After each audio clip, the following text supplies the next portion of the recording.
overall, the differences between someone who is neurotypical and someone who has ASD or autism are not as simple as saying this affects this person with autism and people who are neurotypical don't experience this.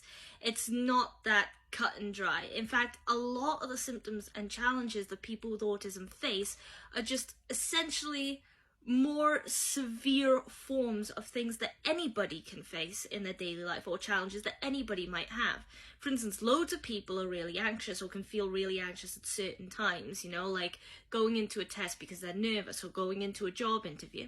But for someone with autism, it's like the next level up. So it's not just a type of anxiety that's present here and there. Sometimes it's an anxiety that's present consistently in every aspect of everyday life. And that's the important bit. That's what separates it, because the challenges that people with autism face, even if people who are neurotypical face similar challenges, if you're neurotypical, the likelihood is these challenges do not affect you badly in everyday life, or they're really easily overcome or managed, or in some cases straight up just vanish from personality with experience or with time. But with people with autism, it's a lifelong thing. It'll continue to be so, and it's a lot of it is really impulsive, you know, it's something that we can't help. So I'm bringing this up just because I think it's important to point out that there is a fundamental difference between someone with autism and someone who's neurotypical. And I'm not saying that to cause a separation or anything, I'm saying that as like a fact, because, and I think it's important to bring up, because there have been lots of situations where I have heard of people who straight up don't believe autism is even an actual diagnosis, who don't believe it exists. But the fact is it does exist, and it's all to do with how the brain operates differently to someone who doesn't have autism. There are literal chemical imbalances in certain parts of the brain that cause certain symptoms to occur for someone with autism.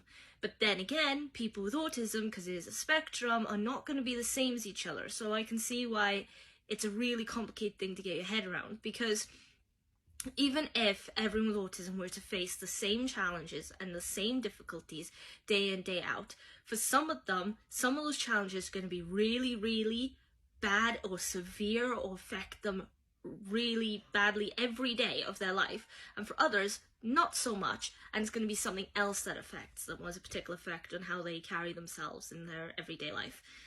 But also, it is important to point out that when it comes to things like autism or ASD, there are particular struggles that seem to be kind of common ground for everyone with it. Things like communication, language difficulties, social behavior, social imagination, or sometimes a very narrow focus on certain repetitive interests or activities. So, and one example of that is like, with me, I really love certain shows, but I could watch those shows on repeat without ever getting bored. I could watch them from episode 1 to last episode, no matter how many seasons they are, and then watch them again immediately, and again, and again, and again. I can predict every word, and I will never get bored, and I don't find anything wrong or annoying about watching it again and again and again. But I know people who don't have autism, that when I tell them that, they're like, doesn't it get boring after a while? I'm like, no. So, you know, that's what I'm saying. There is a fundamental difference, and that's what is important in these videos. I don't think I've ever really mentioned that before, not clearly, so I just thought it was a good thing to bring up. And I do have a book here to help me, because also it's important actually to mention that whereas some people with ASD may face impairments or challenges similar to someone neurotypical in certain areas, again, it varies on the severity, but also varies on the severity against other people with autism and ASD. So it's not just one thing or the other, it's everyone.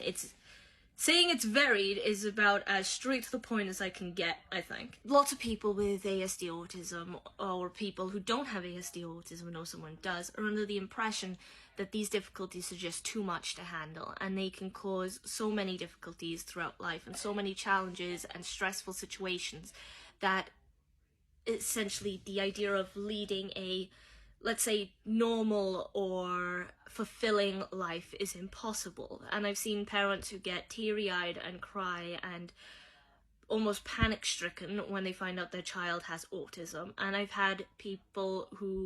met people who have been diagnosed as a kid and grown up with certain prejudices that have convinced them that it's just all disadvantage and it's all a difficulty and they're never going to get better and it causes depression.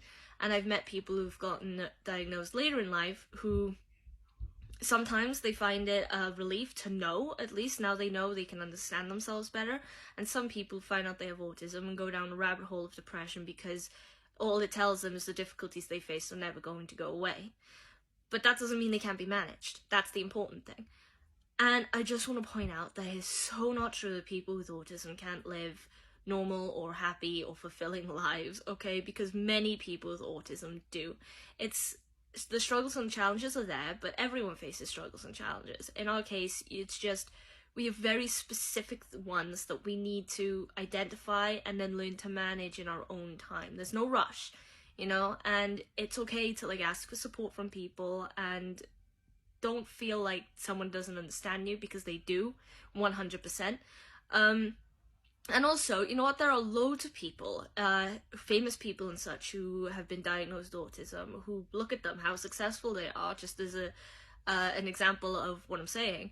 And even in terms of history, there's loads and loads of indications of people who are speculated to have had ASD and are absolutely infamous. For instance, like, I got a few names down here, like Isaac Newton, Albert Einstein, Charles Darwin, Michelangelo, Thomas Jefferson, loads and loads of people, especially like experts in their field, and that comes into intense interests, which is a big advantage of autism, you know. As long as you identify what you're most interested in and you head down that route, success is practically guaranteed, as long as you're willing to still put the work in and, you know, you identify your challenges and, like I said, you manage them.